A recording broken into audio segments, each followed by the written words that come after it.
All right, so the first thing that you're going to want to do is you're going to want to determine what your prerequisites are for your project for Kinetic.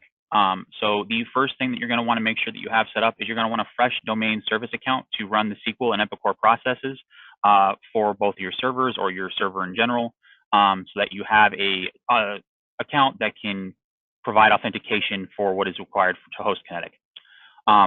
Servers will need to have an approved combination or approved stack of the SQL and Epicor software versions. So for example, the most current version is 2023.1, and you can combo that with either SQL 2019 or SQL 2022. That is an example of an approved stack. The idea of uplifting your system is you're going to want to run both systems in parallel with each other with your current production system. So you will have your Kinetic system run alongside your production. That way, anything you do in the Kinetic world will not affect your production, and you can basically move at your own pace. You can test everything you need to, and then jump to Kinetic when you are ready to do so. You will want to make sure that you have all the installation files for this process. You are going to need the .NET packages of 4.8 that is required for Kinetic and Epicor. You will also need the SDK 6.0 package and the hosting bundle package for the Kinetic installation past version 2022.1. All of the required installation files can be found from either the Epic website or in the installation guide for the Kinetic version that you're trying to jump to. They will have links for the .NET packages if you need that.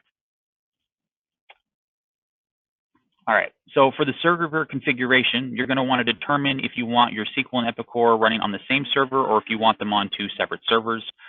You can always go off of your current production system and use that as a template to determine what it is you want to do. You're going to want to determine what OS that you're running on these servers. That is somewhat determined by the version of Kinetic that you are trying to uplift to or get to.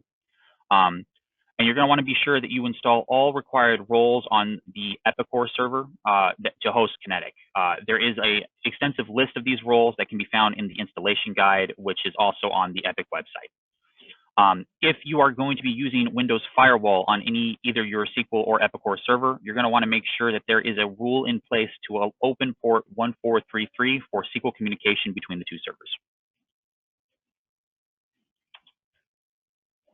So here are the recommendations for specs for the servers if you need those specifics. This is under best performance, so this is by no means this is a template to base off of. You can always use your production system as a current baseline and then bump up what you would like to see in performance boost in the areas that you need.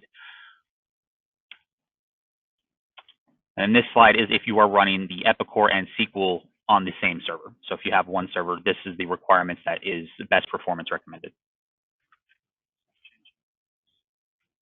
Just did.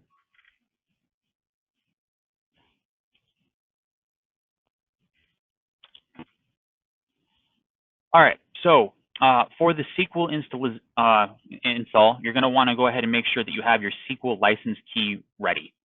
You are going to want to know what this key is. You can find it in the ISO file for SQL installation, but the SQL key is going to be needed for the installation of SSRS, so you're going to want to make sure that you document what that is during the SQL installation process.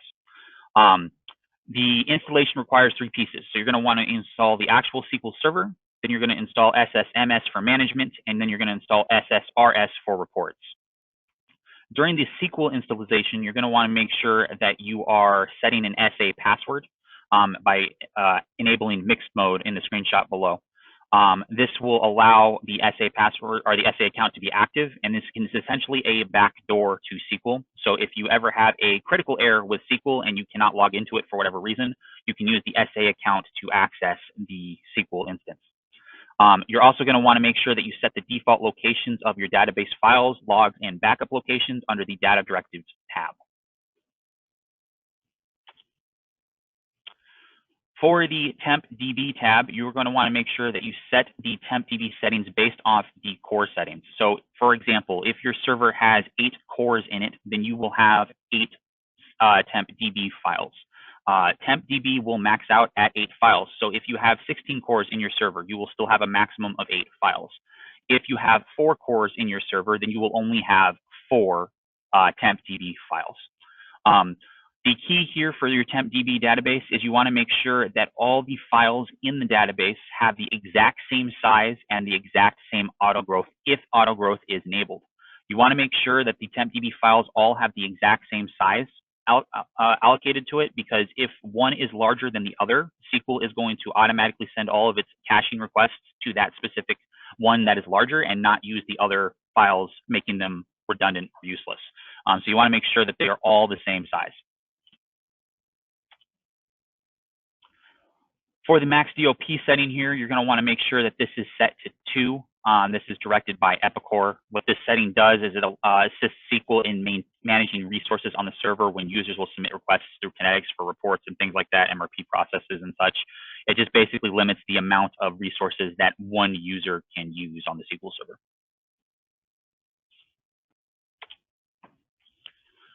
All right, so SSRS configuration. So for SSRS configuration, you need a report database, and it needs to be created. This can be done by selecting the database option when you launch the reports configuration after the installation of SSRS. You will also need to activate both links for the web processes. This includes the web portal, which will be your actual user interface for reports, and then your web service URL, which is basically the API backend of SSRS. You'll want to verify that once you have activated these links, that SSRS has swapped to quote-unquote native mode, and this will determine that SSRS is now active and functioning properly. And you want to test out both of the links and confirm that they are working, but they may not work right away because IIS will take a few minutes to spin up. So they might air out for you for the first few minutes, but within 5 or so, you should be able to hit both the links that you generate. What you're looking at here is a screenshot of essentially the SSRS configuration. So this is the report service configuration manager that I was talking about before. And as you can see here, 1 is where the database is. That is where you'll go to create the database. 2 and 3 are where you will generate your URLs that you need to run SSRS. And then 4 is where you will go to make sure that you see the native mode, as you can see in the screenshot below.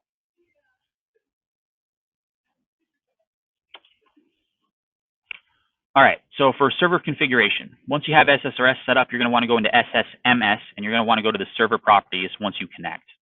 Here, you're going to want to check a couple of settings. So under the advanced section, you're going to want to make sure that your cost degree of parallelism is set to 50. This is specified by Epicor. That's the number or value that they want you to use for Epicor to determine what threshold trips max degree of parallelism. You're going to want to verify that max DOP has been set to 2 like it was in the installation. Just to make sure that that is checked. And then you're also going to want to make sure that ad hoc workloads is set to true.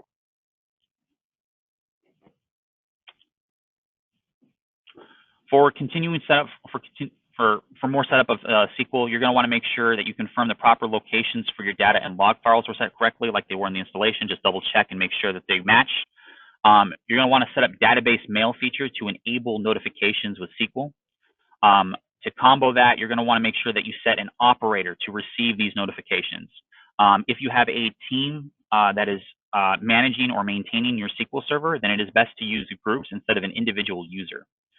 You're also going to want to make sure that you set up alerts to inform you of SQL errors as they occur. So if a backup fails, if a critical error happens within SQL, a notification will be sent to the default operator, and you will know of that action.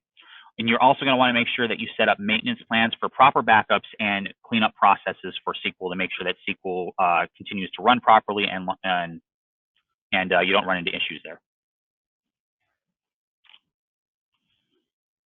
So once you get your SQL server set up and configured the way that you want it, your next step is to get your production data from your current production system over to the new Kinetic box. So what you're going to do is you're going to take a copy-only backup of your current production database, and then you're going to move that backup file to the new SQL server. You're going to restore the backup as a new database and name it accordingly. So for example, if you're trying to move your production data over, you'd name it something to the lines of E11 prod, for example, so that you have a according database name that you can identify easily. And then you're also going to want to adjust the ownership of that database to the service account that you have created for the process for running SQL. Once you have your database in place, you can now go through with the Kinetic installation. So what you'll want to do is you'll want to run the Kinetic installation file. You're going to want to be sure to select the location for the installation. So if you want Kinetic to be installed on a separate drive, that is fine, but you want to make sure that you specify that here. Once it is specified, it cannot be changed. So make sure that you are absolutely sure you have the correct location set before you continue with the installation. You want to be sure that you actually make sure that all of these checkboxes here in the screenshot are checked. You do not want to disable any of them because you do not know what you will use in the future. So just be sure to install the entire package. Unchecking some boxes that you quote unquote may not use doesn't really save you much disk space. So it's just worth it to just check everything. So in the future, if there's something that you don't use now, but you will in the future, then you won't run into the problem of, oh, this isn't installed properly. Once you go through the Kinetic installation, you're going to want to be sure that you run the patch file after the installation completes. Each version of Epicor has a updated related UD file as well that you want to make sure that you run so that you're on the latest patch version of the current version that you're on. So once the installation and the patch are done, you will be introduced into the Epicor admin console, and this is where you will set up your databases and your app servers to host Kinetic. So the first thing that you're going to want to do is under database server management and service management, you're going to want to set up servers specifically to house these databases and these app servers. Once you have your database server in place, you're going to right click on the database server and select register existing database.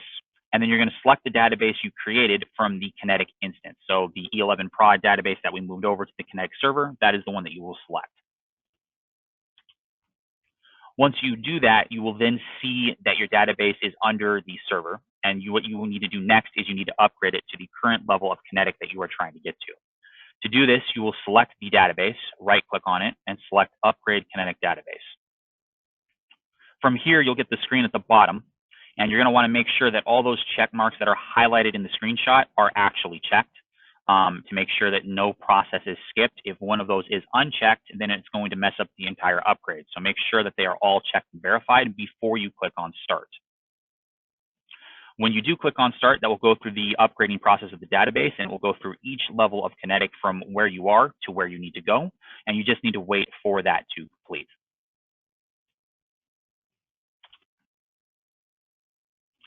Once your database is upgraded, your next step is to set up your application server.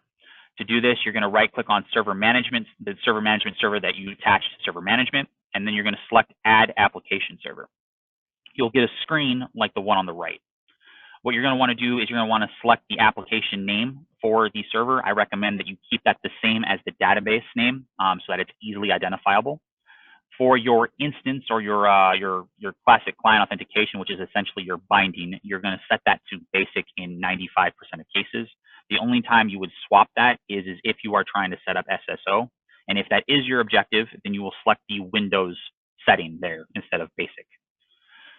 You're also going to want to make sure that you set the certificate for your that you'll be using to host Kinetic, and then that certificate is also the DNS endpoint identity. So make sure that those two fields match. You can select the certificate by clicking on the three dots on the right, and then it will give you a list of certificates to choose from. And then for the application pool, you're going to want to use custom account, and you're going to want to specify the service account that you have created for this process and its password. So to continue with the Kinetic installation, on the database connections screen, you're going to want to specify the SQL server on the database connections tab, and you're going to want to use Windows authentication. For the account administrator tab, you're going to want to select the Epicor account that you're going to be using to connect to the app server. The app server does need an Epicor account, so sometimes it's a manager account, sometimes it's a service account, doesn't matter which, it just needs an Epicor account there for authentication. When you get to SSRS deployment for the app server, you're going to want to make sure that you enable SSRS. There's a checkbox there. Just make sure that you check that checkbox, which will then enable the entirety of the field. You're going to replace the local host that is in the URLs there that are in the URL fields with the name of your SQL server, rather than having it be HTTP/localhost. It will be HTTP/servername/reports there. You're going to name the root folder for SSRS. Again, I recommend that you keep your naming convention the same and you keep it consistent. So match it with the database, match it with the application instance name. As always, you'll use Windows authentication. You will want to name a report database because you will need to create one for your reports to integrate with Epicor. So you're going to want to give that database a name. I would reference, again, the instance so that you can identify which instance is tied to which report database. You will click on the create checkbox so that you can go ahead and create that database. And then you will click on the test connection to verify that Epicor can communicate with SQL and do this function for you. The last piece of the deployment is you will need to specify where SSRS is located for the Epicor admin console so that it knows where to import its base reports to. So you will have to navigate to that path and specify that in the text box that's there. And then once you do, you can go ahead and deploy the server. Once the server is deployed, you are going to want to move any reports that you wish to carry over from your current production to your new Kinetic area. You're going to want to make sure that you move them over from the old SSRS web portal to the new one. And as you can see here, this is just a screenshot of the reporting services tab within the admin console setup or the application server setup, because that was a lot of information to go through. So there's the checkbox for configure SSRS that I was talking about, the local host that needs to be replaced with the server name, and then you'll want to create your reports database and specify your SSRS report server location.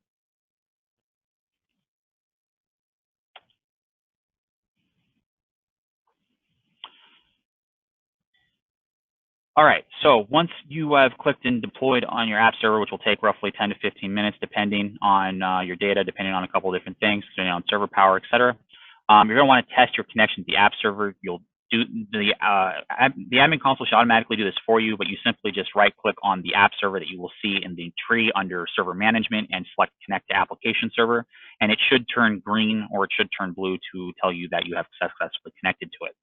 Once you have verified this, you're going to want to click on the shortcut for the new instance that would have automatically been placed on your desktop for your Kinetic installation. Once you do that, it will ask you to log in. You will want to log in with the manager password, the manager user account and password, because you will need to be run Conversion Workbench. Conversion Workbench works best with the manager username or the manager account, so specify that account. When the Conversion Workbench pops up, you're going to want to run all pending auto conversions, and you're going to need to wait for that to complete. All pending conversions need to be completed at 100% in order for there to be a successful login to your Kinetic instance that you're trying to set up. Once Workbench finishes, you can close out of Workbench, attempt to log in again, and if you can successfully log in to Kinetic, then that means that your instance in Kinetic is now live. This is an example of what you'll see when Conversion Workbench launches. It will prompt you to launch Conversion Workbench. You'll launch it, and this is an example of what you'll see. And you just need to click on the button at the top that says Run Pending Conversions.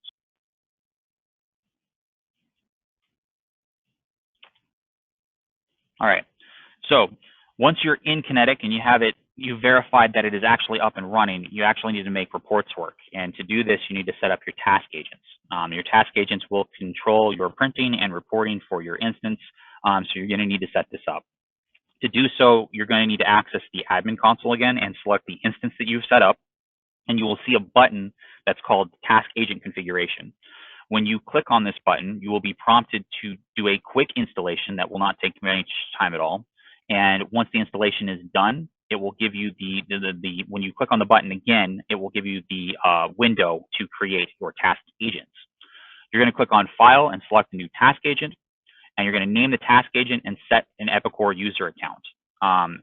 You can use the manager account for running a task agent, but it is not advised that you do so, because if you ever change the manager account password, then you just take down all of your task agents, which means printing goes down.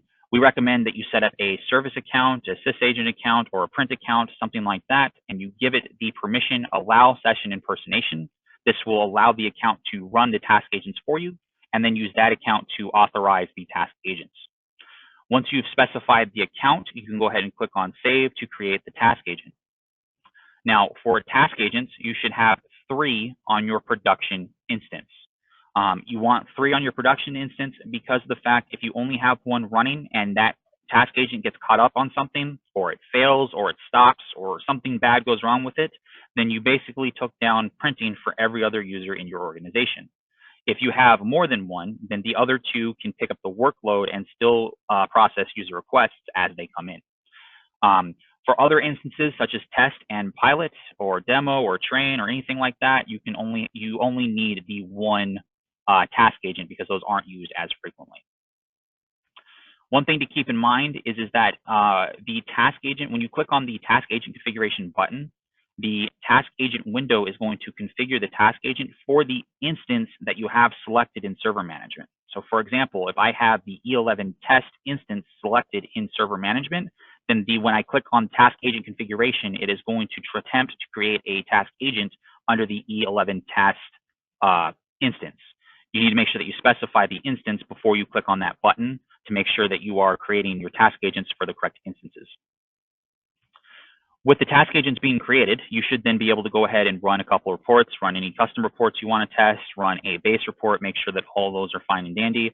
And when you get PDF results, then you're good to go and you know that your task agents have been set up properly. This here is an example of the creation of a task agent. So as you can see there in yellow at the top, there's the task agent configuration button that I'm talking about. You'll click on the file in the window below, which will bring up your menu for creating the task agent, where you just need to specify a name and you need to specify an account.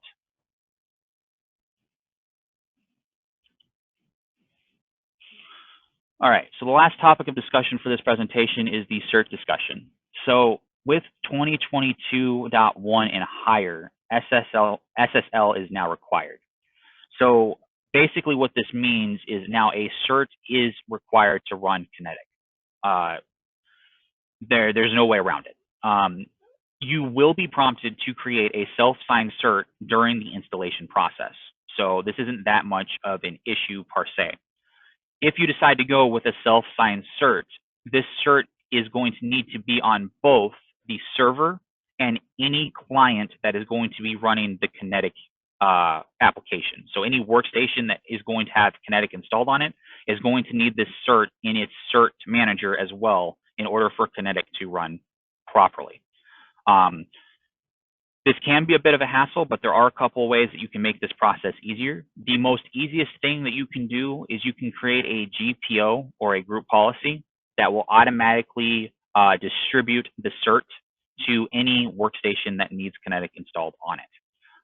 The other option that you can go, if that is not a viable option for you, is you can take the cert, you can export the cert from the server, put it in a shared location that only authorized personnel that install Kinetic can get to, and then they can just add that as a step to the installation process when they're at the workstation installing Kinetic for the first time. Once Kinetic's installed and the cert's in there, you don't need to worry about the cert anymore. So if you uninstall Kinetic for whatever reason on that workstation and then bring it back, you won't need to do the cert over again. The cert will still be there, it will still be valid, it will still work. The other alternative that you can do if you want is you can purchase a wildcard cert of some kind and then use that to host Kinetic. If you do this route, then you do not need to do any of the GPO or cert. It will just simply work, but because of the HTTP processes that come with the cert there. The only downside to that is there is a price tag to that, and those certs will also expire more often than a self-generated or self-signed cert will.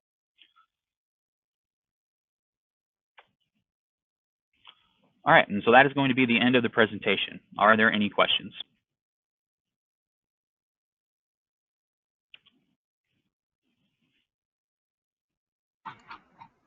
At this time, if you have any questions, type them in the chat. We will read them out and go from there.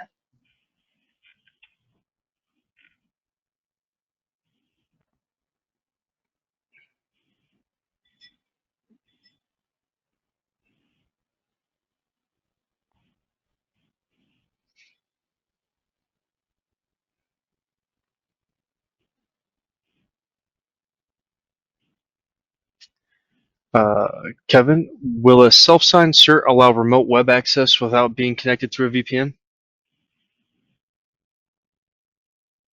Kevin? I'm thinking about that. Give me a second.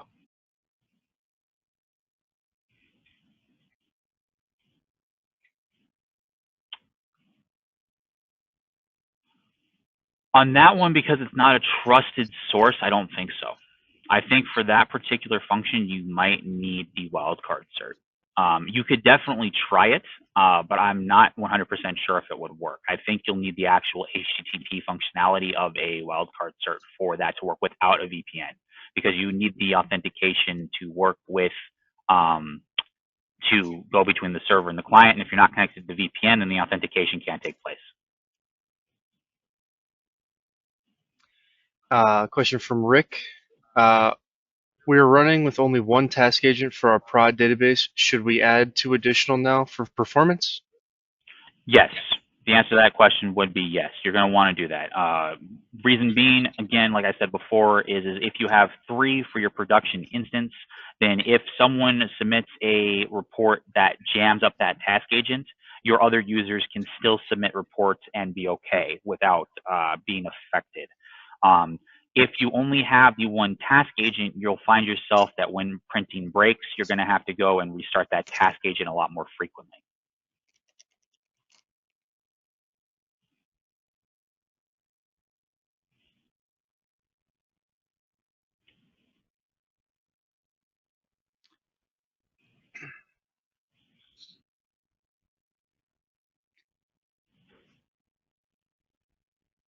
Are there any more questions?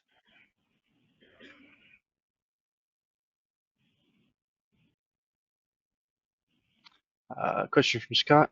Have you done any configuration allowing use of mobile CRM? If so, were you able to use a self-signed cert?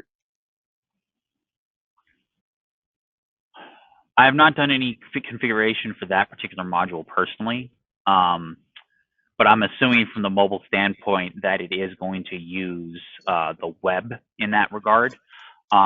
I think the self-signed cert could be used in a situation where you're trying to connect from the network potentially, but if you're not trying to connect from the network, if you're trying to connect from the outside, then you most likely will need a cert for that. That's not self-signed. Should have been more specific there. My fault.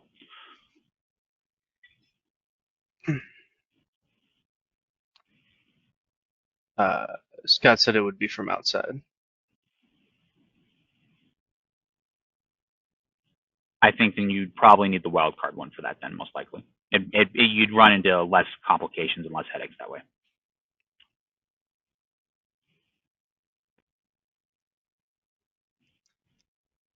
Alrighty.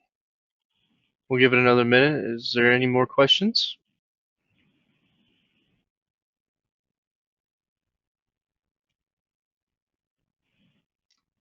All right. Looks like people are beginning to funnel out. So I will go ahead and end the recording, and everybody have a great rest of your day. Thank you.